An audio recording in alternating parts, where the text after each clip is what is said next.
Well, hi, this is Rich, WB5YBZ.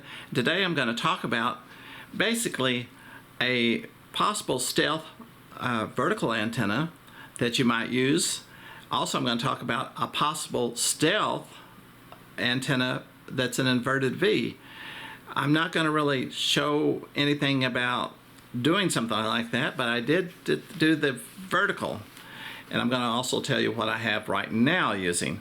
So thanks for watching, and let's go on over to the computer. This is sort of what I have set up right now. I have a 24-foot telescopic pole, and I have a 2.5 balun, 2.5 to 1 balun inside here. And I've drilled the hole about 5 feet above the ground so the coax will go into it. You can use a 4 to 1 balun. And I have this full wave loop. It's about 273 feet long. It's for 80 meters. So that's what I am using here.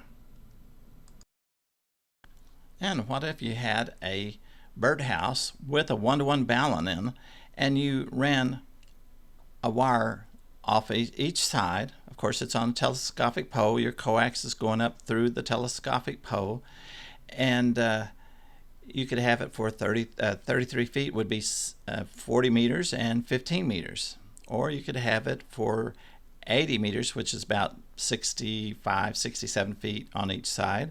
And people would look at it and say, oh, well, those are just guy wires coming down from his birdhouse and holding the pole. But actually, it's your stealth antenna. What are we going to talk about today is I have a telescopic pole that's 24 feet long, and I have a 9 to 1, well, actually it's a 49 to 1 balun. You could use probably a 9 to 1 balun, and the birdhouse is just a thing that people might say, oh, he's got a telescopic pole for his birdhouse. They're not thinking it's an antenna. I also have a brick under there. I should have said that. I have a brick sort of insulates it from the ground. So I did want to just basically use this for 20 meters, so I cut 2 pieces of wire and touched it, and had them put on the balun for the radios, and they're about 16.5 feet on each side. So let's go on outside and let me just sort of show you what I got.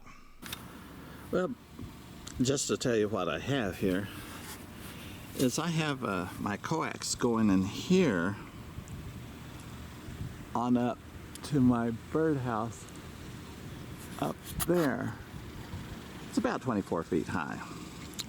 But what I thought I would do, and I kept on calling this a 9 to 1 balun, and it's actually a 49 to 1 balun. And what I did is I sort of took my file, let me zoom in here.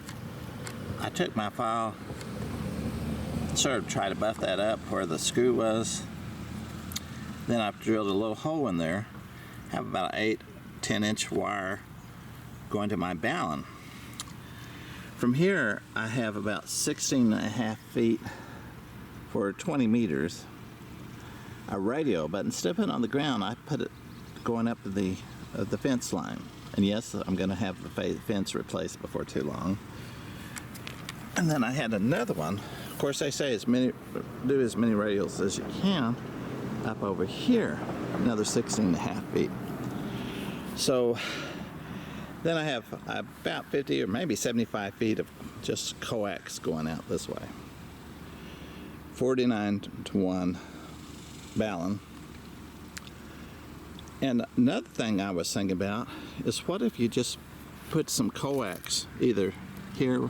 I got a little grommet here, but how about you put your coax down there, go up, and then that birdhouse up there, I have a balun, but what if you ran a balun and ran like 33 feet on both sides, and you could have an inverted B, and people would think that, oh golly, they have a birdhouse and they have guy wires for holding the birdhouse up, but actually it's an antenna. No one would know the difference.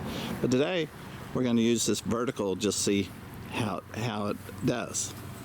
So putting the coax through the window up here, and going to go to the 7300. Okay, I cut the two radios for 20 meters, but I think I could use this on 10.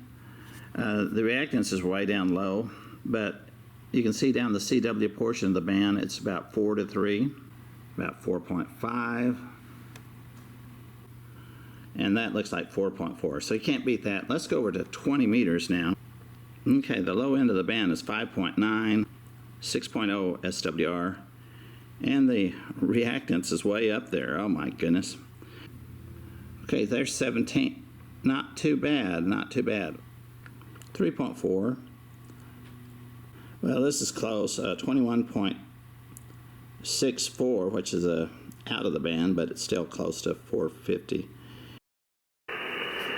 Yeah, WB5YBZ. Here is Whiskey Alpha 7, Papa Zulu Juliet, WA7PZJ.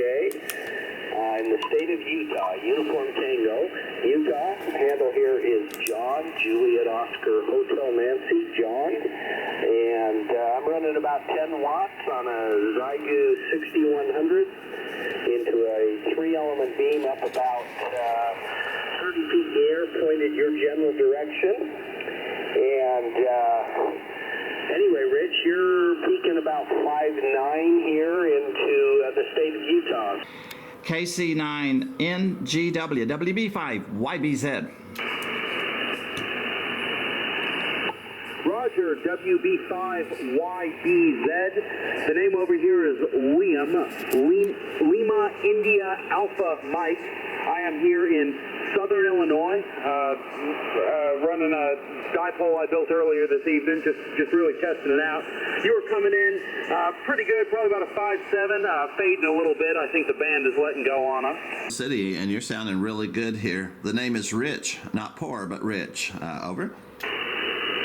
Yeah, okay, Rich, out there in Oklahoma. I hope you're doing okay and everything. You got Billy, 84, Pink Floyd. I'm over here in Northwest Tennessee. Name is Billy. I'm 80 miles north from Memphis. N5ID, N5ID. This WB5YBZ, Whiskey Bravo 5, Yankee Bravo Zanzibar. Over.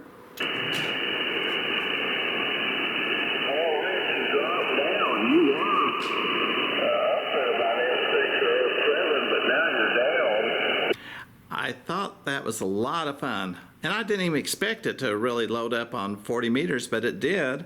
Of course, I am using a LDG AT1000 Pro 2 automatic antenna tuner, and it tuned it up beautifully. And I would talk to a couple of people on 40 meters, a couple of people on 20 meters, so the vertical is working really good. I'm sort of surprised. I imagine the 40 meter would probably work a lot better if I had some 40 meter radios going out 33 feet long. But this just shows you that you can put up a stealth antenna really easy. And if you have a little birdhouse on top, or maybe even a little flag on top, people will think, oh, that's just for the birdhouse, or that's for the flag. But whatever you use it, you'll have more fun than, I think, an antenna in the attic, you might say. So much, I can't talk. Thanks so much for watching. I hope you will subscribe to the channel, and we'll catch you later. 73.